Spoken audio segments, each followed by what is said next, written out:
asalaamaaleykum ñu ngi leen di nuyu rafetlu ànd bi ak ñun ñi nga am mbégte teewaat fii ngir waxtaanee réew mi askanu Sénégal ak lu ko soxal ñu ngi ci campagne électorale ngir dem ci élection présidentielle yu 24 mars jamono ji parti yi wala bokk coalition yi ku ci ne ci sa boor yaa ngi investir le terrain ngir mën a convaincre sénégalais yi ngir ñu adhérer ci programme bi nga xam ne ñu ngi leen koy proposer. Biru programme nag moom la ñu nar a waxtaanee tey ak suñu invité waxtaanee également ci lu jëm ci éco campagne bi ba ci lu ñeel mbiru Ousmane Sonko ak candidat bu coalition Diomaye président di Bassirou Diomaye Diakhar Faye ci libération bi nga xam ne ñu ngi koy annoncé ñoom ñaar ñi nag xam ngeen ko bu baax ñu ngi ci prison bi ñuy xaarandi li nga xam ne mooy seen libération gannaaw rek.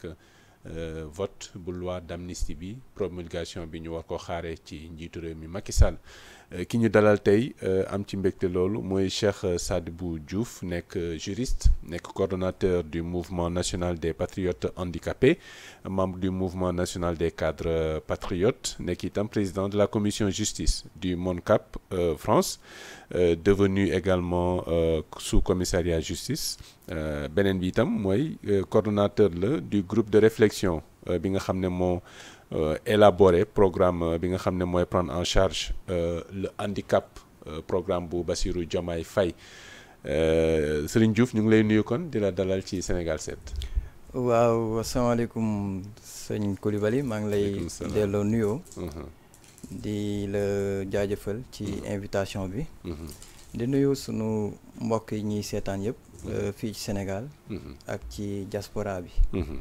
di baalu àq ñëpp. di baalu ñëpp tey ñaan yàlla jéggal ñu. ci weeru koor gii ñu dugg di ñaan yàlla defal ñu weeru koor jàmm defal ko réew mi. def jàmm ci réew mi. waaye itam lépp luñ ci ñaan jëm ci teraanga réew mi. jëm ci avancement réew mi yàlla nangul ñu ko.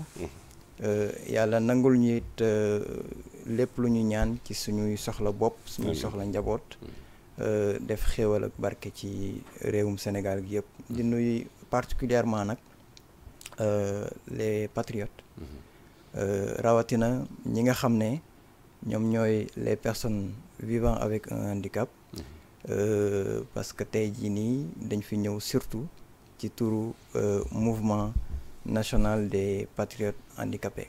Donc kon ñu beral leen nuyoo boobu rek di wax rek que ne on est dans le cadre de la campagne électorale en vue de la présidentielle du 24 mars 2024 di wax rek que ne personnes handicapées yi saf nañ ci sàpp parce que c'est des citoyens à part entière donc ñu war a béy aussi seen waar ci réew mi.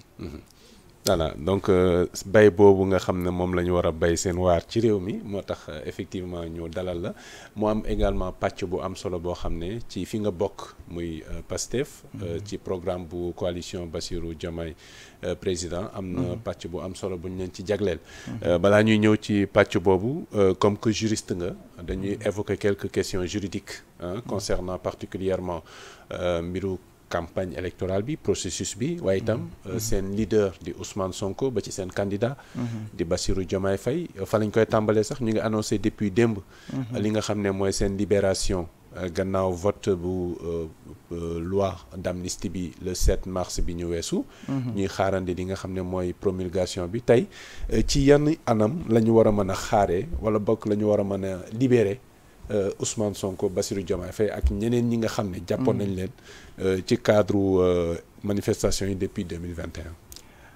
waaw di indi d'abord suñu soutien ak suñuy encouragement à nos deux présidents muy président Ousmane Sonko waaye itam le président Bassirou Diomaye Faye bi nga xam ne moom mooy suñu candidat ci élection bi di wax rek que ne ñoom jamono ji waroon na fekk bu yàgg ñu libérer leen parce que jàpp gi ñu leen jàpp non seulement teguwul ci dëgg teguwul ci loi teguwul ci démocratie teguwul ci état de droit ak institution ni ñu war a fonctionner kon ki leen fa téye woon ci anam yu jaaduwul moom moo nekk di dox ci lu leen jële ci prison boobu ñu nekk di fàttali rek que ne ñii mu jàpp nii muy le président Bassirou Diomaye Faye ak le président Ousmane Sonko noonee la jàppee des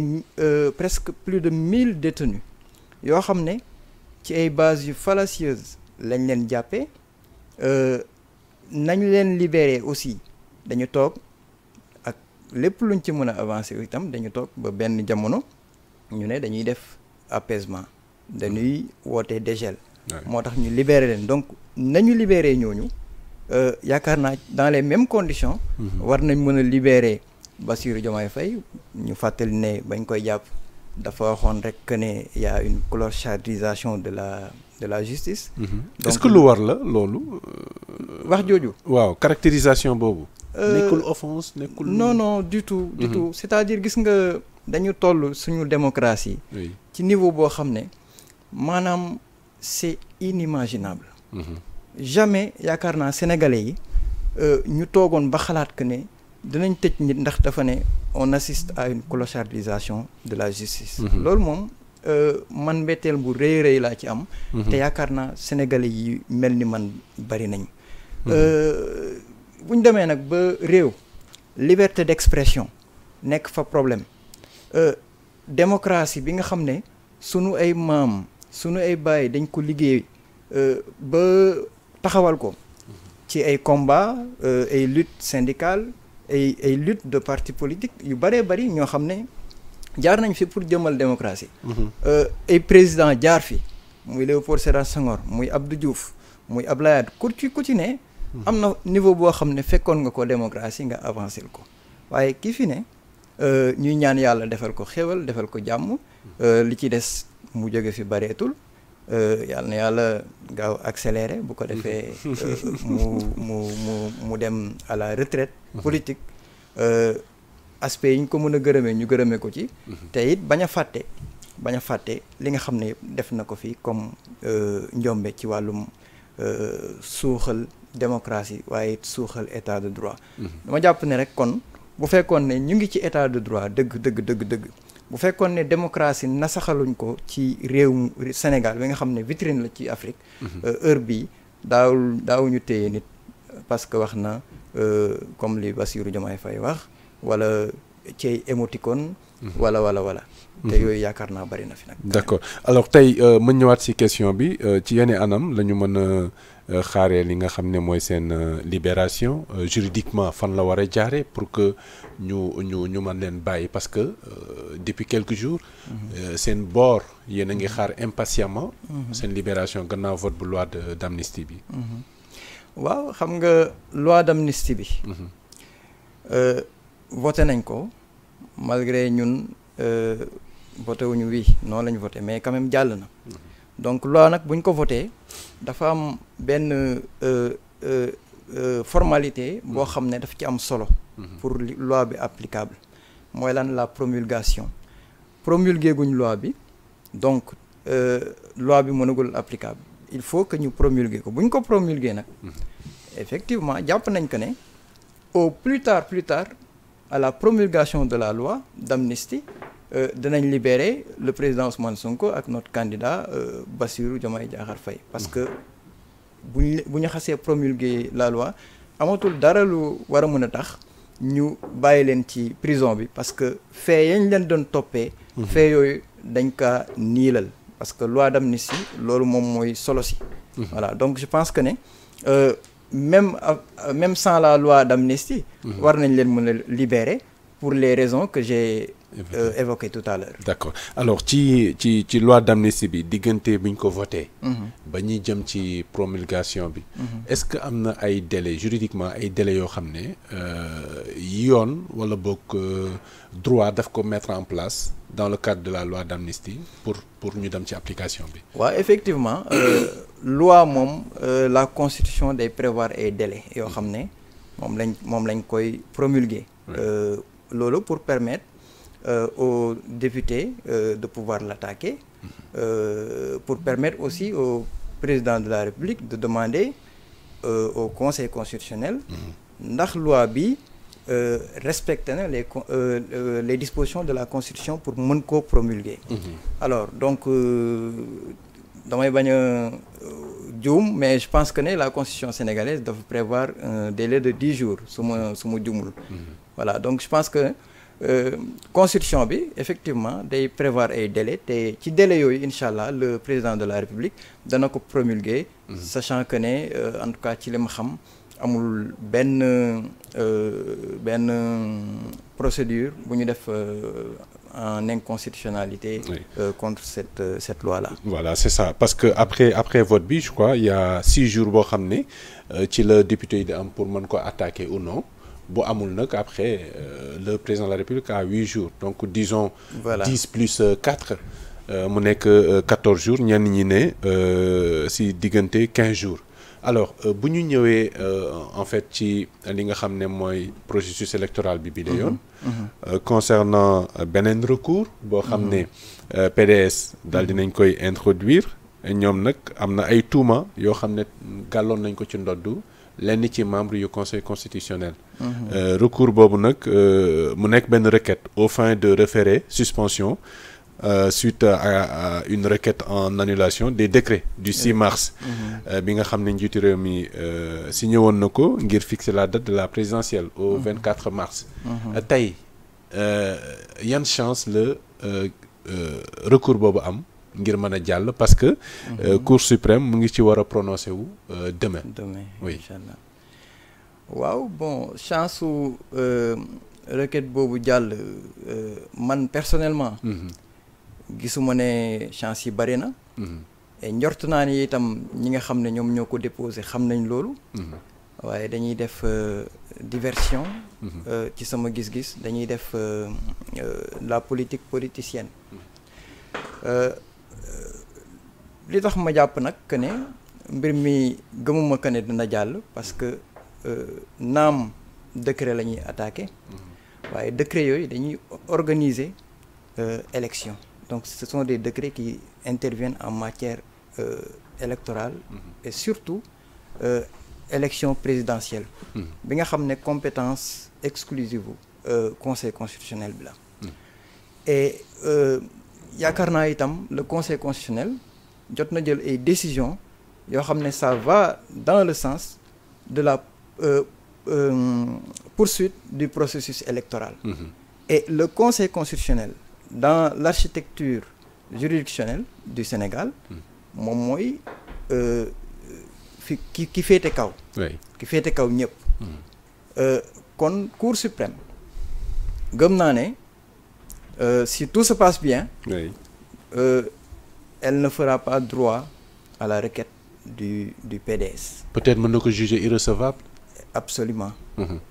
Absolument. D'accord. Absolument. Et leneen li nga xam ne aussi je pense que ne am na solo. ñu wax ko. mooy que ne constitution wala boog le conseil constitutionnel. ces décisions s'imposent à tous les pouvoirs publics. Mais itam à toutes les autorités administratives et juridictionnelles. kon loolu boo ko xoolee nga xam ne kon Cour suprême bii nii ca la bokk. waaye itam. Le président de la République l'administration ñoo ñëpp ci lañ bokk te gëm naa ne lii ñuy wax ni waa PDS yi ñoo ñu ko gën a xam waaye nag dañu nekk ci seen jeu mais c'est bien dommage parce que quand même. Mais est-ce que accusation de corruption yi nga xam ne. wax nañ ko loolu aussi c'est grave pour une juridiction bu fekkee ne lu am la est-ce que nekkul loo xam ne ce n'est pas négligeable. gis nga corruption ce n'est jamais négligeable. Oui. Parce que lu ñu war a xeex la. ndaxte c'est le cancer de notre gouvernance politique fii nii en Afrique. te mën a am ay impact sur l'économie. mais bu baax a baax. bu baax a baax donc moo tax corruption xeex ko rek lañ mën ak boor bu ñu mën a féete. waaye dañuy fàttali rek que ne ñiy wax waxu corruption indeeguñu preuve yoo xam ne.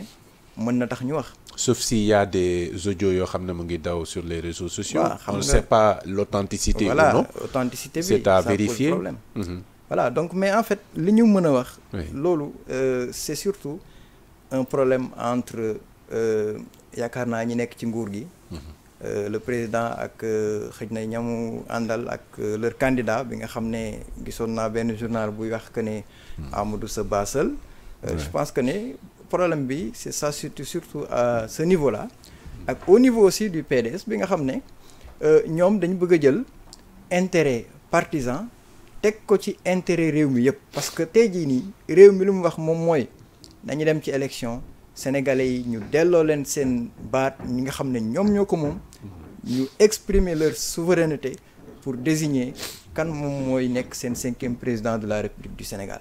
te tey jii nii li ñu xam te Sénégal yëpp gis ko di ko dund à travers li ñuy gis coalition bi di wër réew mi la coalition Diomaye président bien sûr di wër réew mi gis nañ que ne Sénégalais yi moom la ñu xool moom la ñu àndal donc benn moment yaakaar naa loolu daal la ñu bëgg a fànq moo tax ils sont toujours dans leur logique d'annuler ou de faire reporter l'élection présidentielle mais comme li ñu doon wax ñoom ñoo ko doon faral di wax bëgg bëre bañ bëre.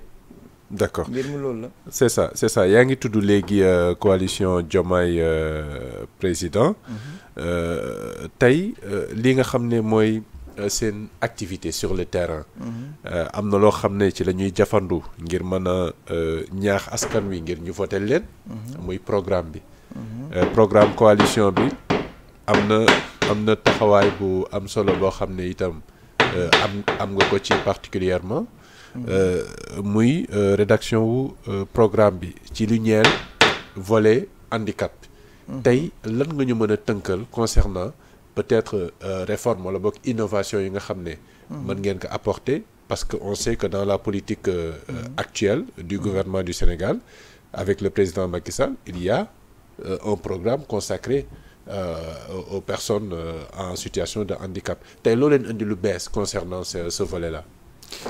waaw jërëjëf question bi am na solo comme ni nga ko indee c'est vrai participer ñun ñoo doon piloter le groupe de réflexion bi doon réfléchir pour bind un programme de prise en charge du handicap waaye it bokkoon nañ aussi ci ñi doon tëgg programme justice bi on en était le rapporteur voilà donc ceci étant dit dëgg la am na loo xam ne ñii toog fii def nañ ko fi ci wàllum handicap nga signalé ko am na programme yoo xam ne indi nañ ko muy wàllum programme national de réadaptation à base communautaire yaakaar naa mooy seen programme phare boo ko booleeg le programme de la carte d'égalité des chances bi ngay dégg programme de bourse de sécurité familiale waaye boobu yitteelul kese personnes handicapées yi donc ñim yitteel bari nañ di nga gis aussi li ñuy wax le programme de couverture maladie universelle boo xam ne aussi enrôlé na ci ay personnes handicapées donc boo xoolee programme gouvernement bi jëm ci wàllum handicap dafa tënku ci yii ma la cité nii waaye bu ñu xoolee ca dëgg impact bi ci personnes handicapées yi des na bu baax a baax boo xoolee ñi nga xam ne ñoom ñoo ci jëriñoo boo jëlee li ñuy wax carte d'égalité des chances boobu on est à 70 000 personnes handicapées yi ci jëriñu si on sait que ne la population vivant avec un handicap au Sénégal mu ngi toll ci 800 000 soit 5,9% selon les chiffres officiels yi nga xam ne ñoom ñoo daté de 2013 te tous les spécialistes tous les experts s'accordent pour dire que ne chiffres yooyu ça ne reflète pas véritablement la réalité parce qu'à travers le monde on est à 15% de personnes handicapées et bu ñu xoolee le recensement de 2013 méthodes yi ñu utilisé woon c'était pas des méthodes qui nous permettaient en tout cas permettaient au Sénégal d'avoir en tout cas benn chiffre boo xam ne dana vraiment xaw a jege un peu la réalité le recensement de 2023 indeegul nombre de personnes handicapées yi nekk dans la population voilà donc bu ñu demee ci loolu rek nga jël le minimum parce que moom la ñu xam officiellement muy 800 000 gis 70 000 personnes titulaires de la carte d'égalité des chances di nga ne ana ñeneen ñi lan lañ leen jëlal en charge et foofu la problème bi nekkee nag léegi nag le président Bassirou Diomaye Faye dafa ñëw pour indi beneen politique du handicap bu bees indi beneen vision et changer nag de paradigme à travers une organisation institutionnelle boo xam ne dana jël en charge la question du handicap et dans toutes ses dimensions parce que boo liiree programme bi nga xam ne c'est sur à peu près 66 pages di nga gis que ne à peu près une dizaine de pages consacrées nañ ko ci handicap mu nekk ay sujets yu wuute ay thématiques yu wuute jëm ci éducation jëm ci emploi santé formation professionnelle jëm aussi ci li ñuy wax la promotion et la protection des droits des personnes handicapées ñu décliner ko ci les questions d'autonomie des personnes handicapées seen autonomisation waaye itam wax ci accessibilité ak ci la compensation du handicap dem nañ sax ba wax ci le parasport muy sport yi nga xam ne les personnes handicapées moom la ñuy pratiquer en substance yii mooy thématique yi nga xam ne ñun développé nañ ko ci sunu programme en attendant ñu ci xuus peut-être point par point. D'accord ci compensation bi la ñuy ñëw parce que programme boo gis boo ko élaboré il y a des méthodes en tout cas des mécanismes de financement du programme au-delà des ressources yi ñu mën a mobiliser les ressources internes les ressources domestiques tey ci yan mécanisme ngeen nar a sukkandiku ci li nga wax nii yëpp pour ngeen mën ko mettre en œuvre une fois au pouvoir. La compensation du handicap. Oui. waaw xam nga compensation du handicap dafa yaatu lu yaatoo yaatu la parce que compensation du handicap bu ñu ko doon firi ci wolof. waaw xam nga nag man séeréer la. waaw mais bu ñu koy firi dañ koy jéem a expliquer lan la. maanaam allocation sociale bu ñuy faral di jox. waaw les personnes en situation de handicap. mën nañ ko tuddee noonu wala. waaw non loolu benn aspect la. ci compensation du handicap. Okay. Là c'est l'aspect financier de la compensation. Mais compensation bu ñu koy expliquer dinañu wax lan mooy handicapé. wala boog lan mooy handicap. xam nga handicap bu ne day créer ay incapacité ci nit ki. incapacité intellectuelle mun na nekk incapacité à voir. boobu ci physique la bokk. mën na nekk incapacité sensorielle de manière générale. yooyu xeetu incapacité yooyu day tax ba la personne am yoo xam ne maanaam pour mu def ko les actes certains actes courants de la vie pour mu def ko day xaw a jafe déplacement mën na xaw a jafe par exemple man bu ma waree jógee sama kër dem liggéeyi difficulté yi mooy rencontrer xëy na koo xam ne moom muy yor ay bëtam di gis du rencontrer difficulté yooyu donc loolu day woo la communauté day woo l'État à ce que mu xool naka lay jéem a fexe ba ñoŋal man sama dundin ba teg ay mécanismes yoo xam ne dañuy permettre la personne handicapée moo xam ci fauteuil roulant lay toog moo xam gisul mu mën a dund bu en tout cas jege la normale loolu la ñuy woowee compensation bépp mesure boo xam ne dafa jëm ci wàllu boobu rek permettre à la personne handicapée de pouvoir vivre de façon commode dans la société. léegi nag bu nu ñëwee ci li nga junj sànq muy la compensation financière parce que le président Bassirou Diomaye Faye dafa proposer une mesure phare boo xam ne Sénégal mosuñ ko xalaat xëj na wala mosuñ ko wax buñ ko xalaatee itam mosuñu am courage ak volonté politique de le matérialiser. mooy lan mooy que ne dafa jàpp que ne les personnes handicapées weer bu dee war na am lu ñu leen war a mën a jox ngir seen dund gën a ñoŋ pour mën a compenser les surcoûts yi nga xam ne moom la handicap bi di générer ci seen dund surcoûts yooyu nag. Les surcoûts en dehors de l'autonomisation bi nga xam ne aussi yéen a ngi koy prôné pour les personnes en situation de handicap. waaw autonomisation parce que. xam nga autonomisation aussi dafa bari ay dimensions. financière je vais dire. waaw autonomisation financière. parce que programme bi dafay dox ci loolu aussi n'est-ce pas. waaw évidemment programme bi. dafay dox ci loolu parce que jàpp nañ aussi que ne. li nga xam ne moom mooy le fonds d'appui bi ñuy wax souvent. da ngay dégg xëj na les organisations de personnes handicapées di ko revendiquer. nañ leen mettre en place le fonds d'appui bi nga xam ne c'est la loi d'orientation sociale qui l'a prévu. en son article 47. fonds d'appui boobu ñun dañ koy mettre en place tuddee ko le fonds national pour l'égalité des chances jox ko nag ay ressources yu doy ba pare itam sécuriser financement bi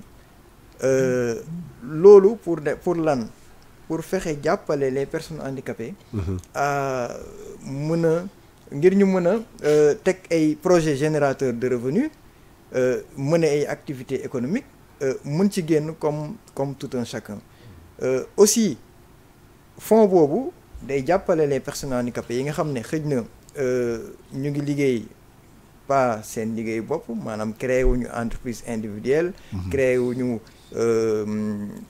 nekkuñu ci entreprise adaptée wala yu mel noonu mais dañuy nekk ñoo xam ne dañ leen recruter peut-être dans la fonction publique wala yu mel noonu ñu am ak jàppale goo xam ne dañ leen ko def ci wàllum matériel loolu c'est ce qu'on appelle aussi la compensation dans l'environnement professionnel mun na nekk bu fekkee ne non-voyant la jàppale ko ci jumtuwaay outils informatiques yeeg yooyu parce que des fois day jafe ci yenn entreprises yi ñu financer ces matériels là pour mën a recruter une personne handicapée ba pare nag jox ko aussi tous les moyens pour que mu mën a productif voilà donc loolu yëpp aussi le programme prévoir na ko nga xam ne dina accompagner les personnes handicapées à travers ce fonds national là pour l'égalité des chances qui sera aussi déployé au niveau départemental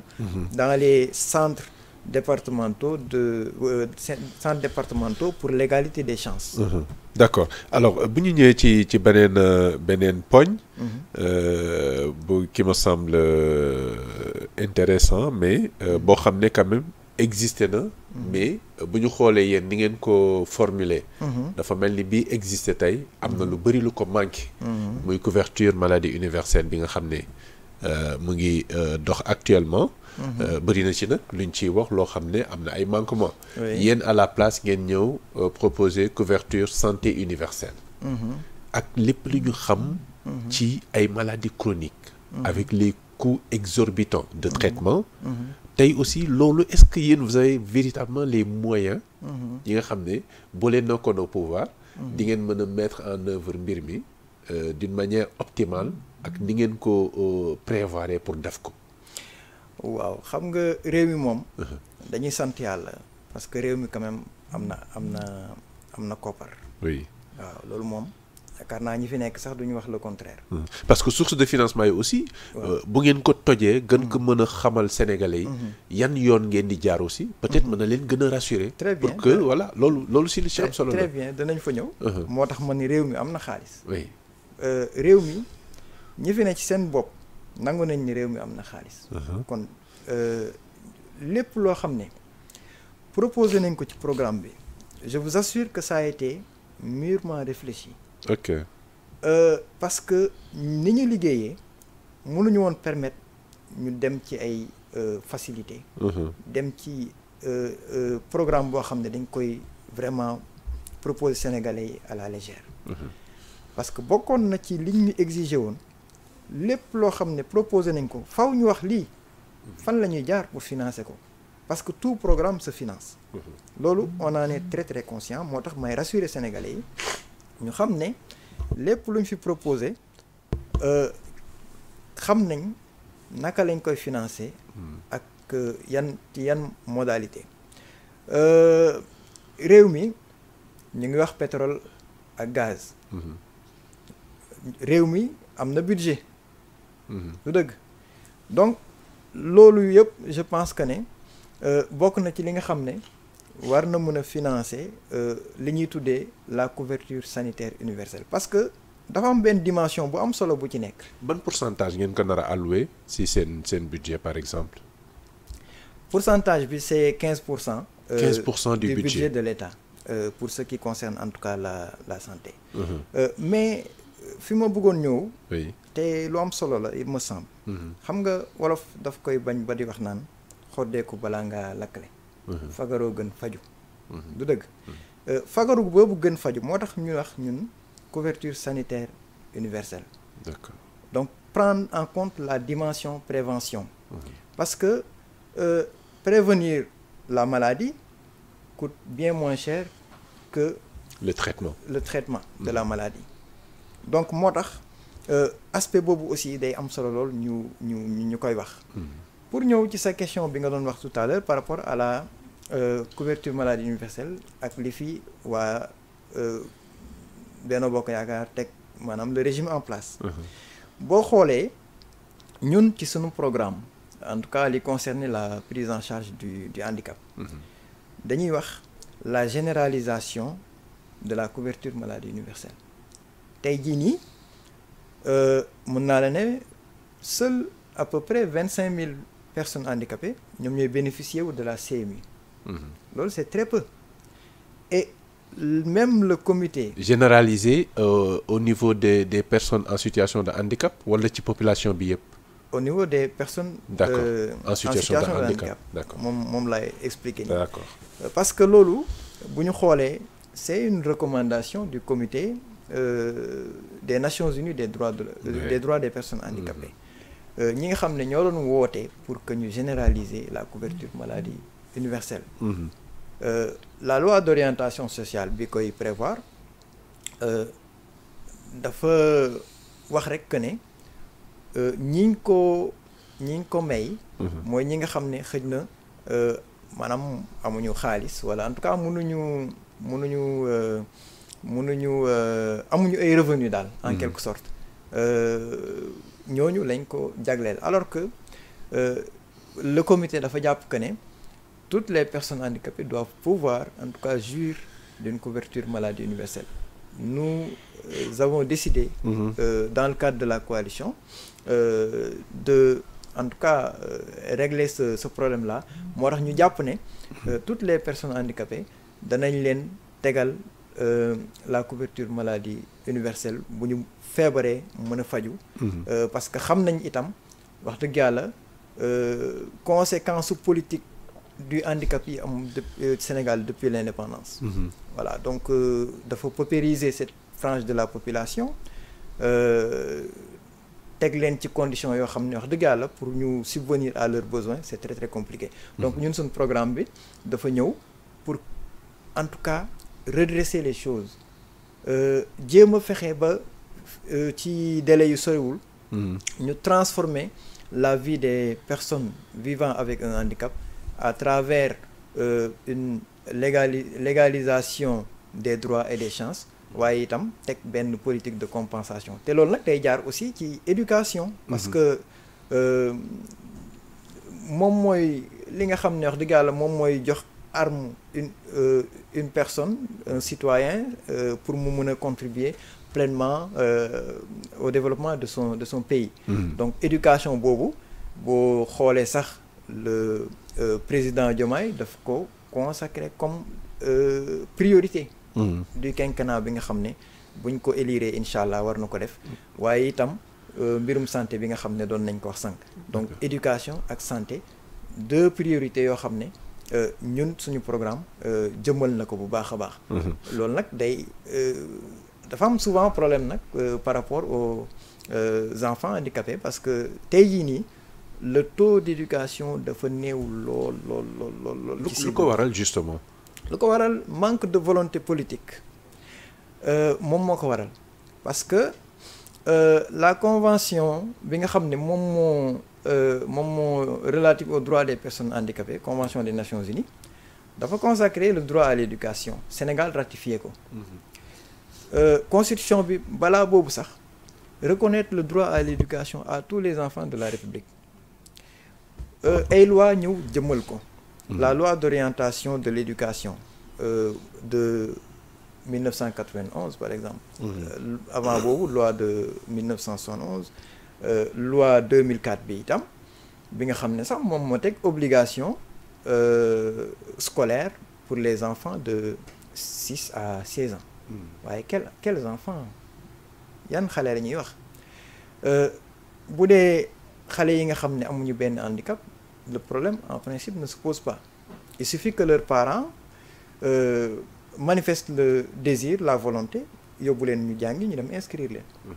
waaye bu dee personnes handicapées yi boo jëlee les personnes à mobilité réduite, ñi nga xam ne ay fauteuil roulant la ñuy toog wala en tout cas problème mu tànk la ñu am na fu handicap bi di toll. xale bi pour mu fréquenter établissement scolaire day jafe. boo xoolee l'enfant déficient visuel kooku foofu moo gën a compliqué di sax mu dem fréquenter école. boo xoolee enfant autiste wala enfant déficient mental, c'est aussi compliqué. Enfant déficient verbo-auditif, aussi compliqué. Donc ñi ñëpp boo leen jëlee réew mi war leen mën a tegal ay conditions yoo xam ne dinañ ci mën a jàng pour mën a ëllëg nekk kenn ci seen réew. État bi lan la def. mais école bi nga xam ne moo nekkee Thiès xam nga ko certainement bëri na ñu mu former, il y a du matériel là-bas également. Est-ce que loolu nekkul des pas importants vers peut-être li ngeen di wax nii ngir gën a mën a valoriser les personnes en situation de handicap, gën leen prendre en charge dans les politiques sociales, et cetera. waaw am na solo li nga wax noonu. Parce que man mii fa laa jógee. Je suis passé par cette école-là.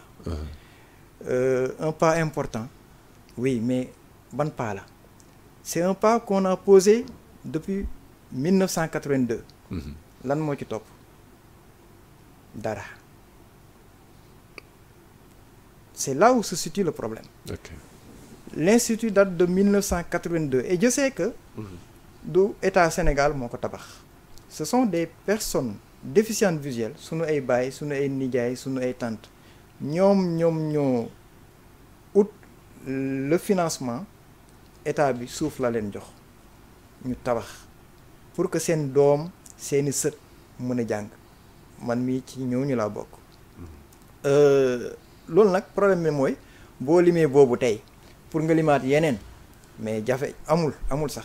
ay initiative privée ñoo am. yéen ngeen nar a indi yéen bu fekkee ne nekk na pouvoir. ñun en fait partir de ce constat là parce que programme bi li tax moom solo. mooy balaa ñoo proposer dañuy diagnostiquer li fi am. On a fait le diagnostic de l'existant. Tey jii nii ci personnes handicapées yi école yi nga xam ne moom mooy def njàngum personnes handicapées. ñeent lañ ci mën a citer. ñett yi ñu ngi Dakar. Centre verbotonal te boo xasee ba romb primaire da ngay dem toogi 100 personnes lay jël.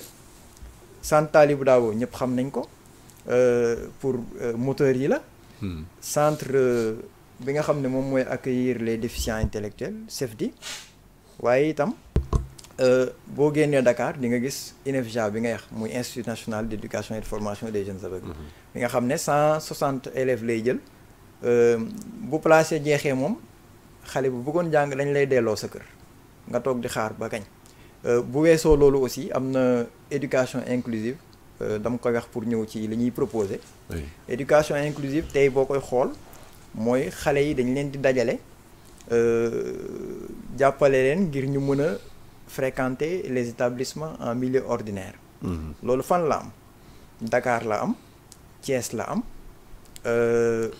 Louga Kaolack Ziguinchor ak Saint-Louis yeneen régions yi nu ñuy def xale yi fa nekk ay handicapés fu ñuy jàngee donc rawatina sax que ne maanaam foofu état bi ci boppam maanaam daf ko jël jox ko les ONG wala boog les ONG ñoo ñëw jël ko ci état bi parce que gis nañ ne l'état est carent ci domaine boobu moo tax ñu ñëw ne dañuy investir ci njàngum personnes handicapées yi ñun nag bu ñu gisee loolu ñu ne constitution bi la mu consacré convention yi la ñu teg te ñun ñu ratifié leen loi d'orientation sociale mujj ñëw en 2010 jëmmal aussi le droit à l'éducation dañu ne dañuy proposer dañuy def ñaari proposition phare bi ci jiitu mooy fexe ba construire des instituts spécialisés ci yenn région yi nga xam ne xam naa livre programme bu génnee danañ ko gën a gis détails yi donc on construira de nouveaux instituts spécialisés loolu lu tax wax naa tout à l'heure que ne am na personnes handicapées yoo xam ne seen sévérité wala seen lourdeur u handicap permettre leen ñu investir les établissements en milieu ordinaire donc ñooñu lañ prévoir ñu dem ci établissement spécialisé yooyu beneen proposition phare bi mooy lan mooy que ne ginnaaw institut spécialisé yi mënul jël ñëpp dañu jàpp ne conformément à la loi d'orientation sociale aussi dañu war a fexe ba mettre à l'échelle l'éducation inclusive pour que fépp ci réew mi bépp département bu mën a doon enfant handicapé bu fa nekk rek bëgg a jàng nga war a mën a tam jàngi sans pour autant nga sori say parents parce que tam maanaam nekk ci cercle familial bi dana nekk aussi loo xam ne dana am solo lool ci xale bi. D'accord. Voilà ñaari proposition phare yooyu. moom lañ joxe ci wàllum éducation y en a d'autres même ci programme résumé bi nga xam ne jox naa la ko. mais mun naa taxawandi fii ci wàllum éducation sachant que ne nag faire mieux wax dëgg yàlla dana jafe. yeneen candidat yi moom daa mel ni sax les personnes handicapées. nekk ñu ci réew mi daal.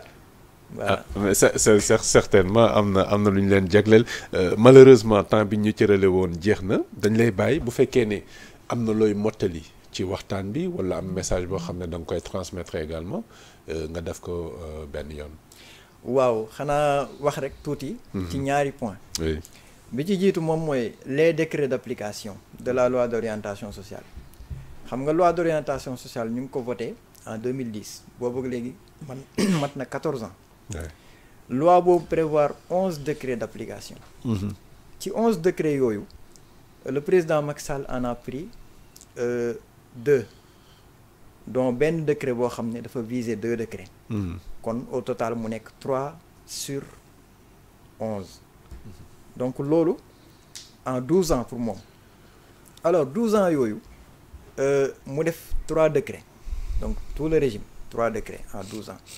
ñun nag jàpp nañ que ne c'est une revendication légitime des organisations de personnes handicapées waaye aussi des personnes handicapées et de leur famille pour ñu publier tous les décrets d'application parce que décrets yooyu ñoom ñooy jëmmal vraiment loi bi parce que boo ko publier wul day vider la loi de sa substance décrets yooyu am na ci boo xam ne dafa concerner le fonds d'appui danañ ko publier am na bu concerner la haute autorité bi nga xam ne moom mooy chargé wu promotion ak protection des droits des personnes handicapées danañ ko publier am décret boo xam ne moom mooy définir les modalités yi nga xam ne moom la ñuy financer les projets générateurs de revenus yi nga xam ne personnes handicapées yi danañ ko porter boobu aussi danañ ko publier ak tant bien d'autres décrets rawatina bi nga xam ne moom mooy poser l'obligation d'emploi de personnes handicapées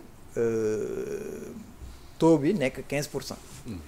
alors loolu nag ñun liñ ci indi comme spécificité dañu ne non seulement danañ xeex bépp discrimination bu ñu fondé sur le handicap waaye itam danañ fexe ba le décret bi nga xam ne moom la article 29 alinéa 2 de la loi d'orientation sociale prévoir ñu jëmmal ko ci naka ci fexe ba entreprise bu recruter.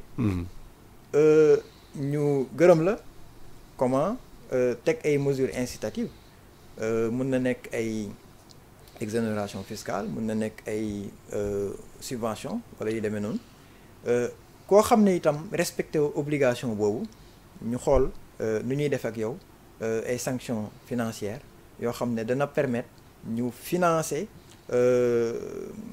les activités économiques des personnes handicapées. D'accord.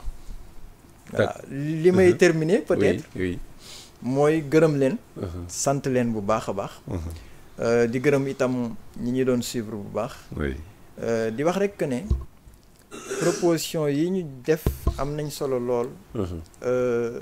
personnes handicapées yi yàgg nañ koy xaar ay ati at.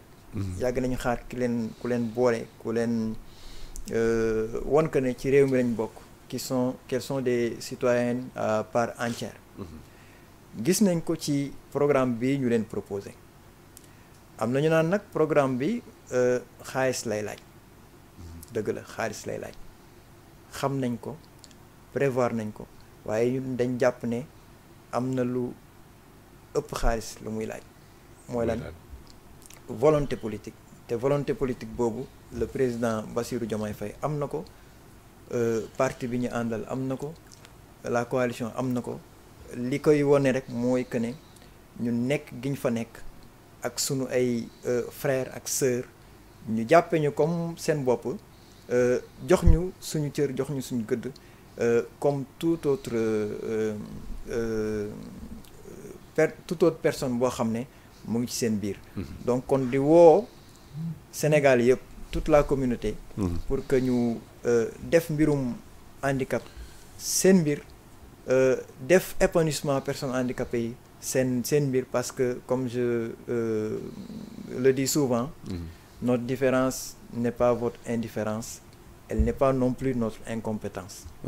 ñu ngi lay gërëm la sant. jërëjëf am na solo Cheikh Sadibou Diouf moom la ñu amoon mbégte dalal ko mbokk yi ci Sénégal 7 doon waxtaanee lu jëm ci réew mi waxtaanee également lu jëm ci programme bu coalition Bassirou Diomaye Faye programme bi nga xam ne dafa am pàcc bu ñu jagleel personnes yi nga xam ne dañu nekk en situation de handicap maanaam ñi nga xam ne dañoo amee laago ñu am lu am solo loo xam ne proposé nañ ko ci moom mu nekk ci ñi nga xam ne ci comité de pilotage bi la ñu bokk xalaat ci bu baax a baax également ñu ngi koy jaajëfal kon bu baax jaajëfal leen mbokk yi ci teewlu bi ci diaspora bi ak ci réewu Sénégal di nuyu également toutes les personnes yi nga xam ne ñoo nekk ci réew mi nekk en situation de handicap di leen wax ne seen différence n'est pas notre indifférence di leen xamal ne ci réew mi la ñu bokk ñoom sax xam nañ ko askan wi yëpp xam nañ ko donc dafa war a jot ñu daal di leen delloo li nga xam ne mooy seen valeur yëpp te defe naa ne